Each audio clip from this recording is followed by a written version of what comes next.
The idea of getting rid of the penny has been floating around for years. Other countries like Australia and New Zealand have abolished their 1-cent coin and seem to be doing just fine without it. Today, Jack Haskins talked to people in the border city to get their 2 cents on the subject. People drop these bad boys all the time. But think about it. If you dropped one, would you pick it up? A lot of people are thinking of taking it a step further and getting rid of the penny altogether. I think it'd be one of the best ideas there is, because it's a simple fact that nobody wants to even worry about them. Gloria Selby handles change regularly at her store, and she may be a little bit ahead of her time. The Canadian government has thrown around the idea of rounding change up or down to the nearest nickel. And rounding up is done constantly anyway. And like I almost do it automatically with people because 3/4 of the people don't want to be bothered with it. I mean, they're getting so they don't even want change.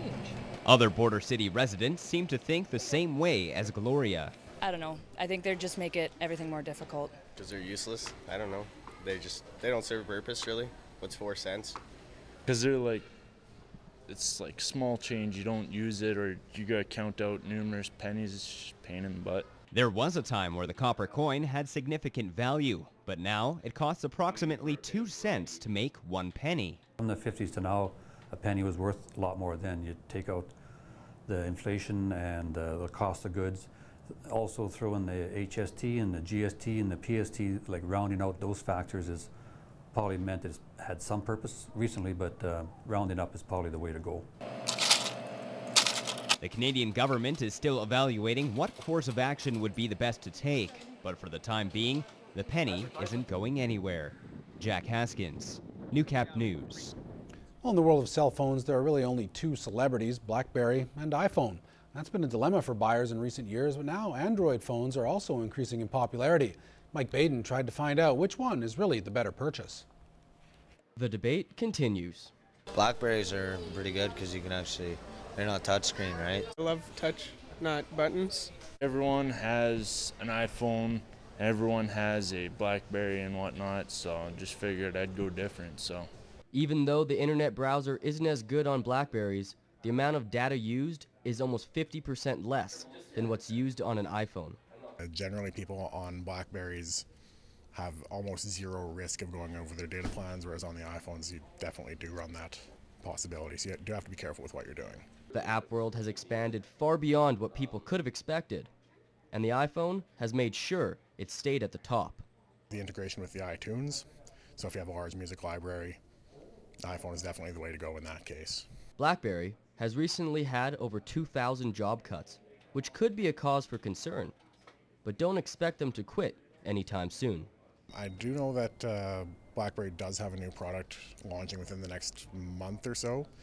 It's a new bold model coming out that's supposed to be a bit of a game changer, I would say. With this all being said, the life of your old flip phone may be coming to an end. The ratio of smartphones versus non-smartphones that we sell here is, I'm going to say, probably about maybe 20 to 1. Like, it's a very large proportion. This problem should continue for the next couple months as the iPhone 5 is set for release and Android phones have really picked up in sales. But this choice is still yours. Mike Badun, Newcap News.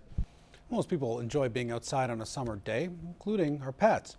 However, exposure to those hot temperatures can be a cause for concern for our animals too. In this week's Health Minute, Shauna Roshak spoke with a local veterinarian on how to keep your pets cool and have fun in the sun. Sitting in a vehicle on a hot day is uncomfortable for anyone, including our furry pets. Temperatures can increase in 6 minutes from 20 degrees to 58. Overheating is a condition one local veterinarian sees all too often. Even if you run in and out and you leave the windows open a crack, it's not enough. And we do see potential complications and deaths resulting from dogs and cats being left inside vehicles. When in doubt as to what is best for your pet's well-being, think about how you would feel in warm conditions. Limiting their exercise on a hot day, providing shade on a hot day, fresh water on a hot day, and not putting them in a closed vehicle or a closed area that doesn't have airflow on a hot day. Heaver suggests setting up a fan and giving your pet temperate water to help cool them off, which is contrary to what you might think is best. Cold water actually causes the vessels in the skin to constrict, and it forms an insulation barrier and keeps the heat in. Prevention of heat stroke is key, and knowing what not to do will help avoid a potentially bad situation. People are in a hurry and they don't necessarily think about the complications and the risks that can happen. With this week's Health Minute, I'm Shauna Roshik. The Health Minute is brought to you by Dr. Scott Poxon. Your eyes deserve an optometrist. Here for your eye health. Dr. Poxon, your optometrist for your busy life.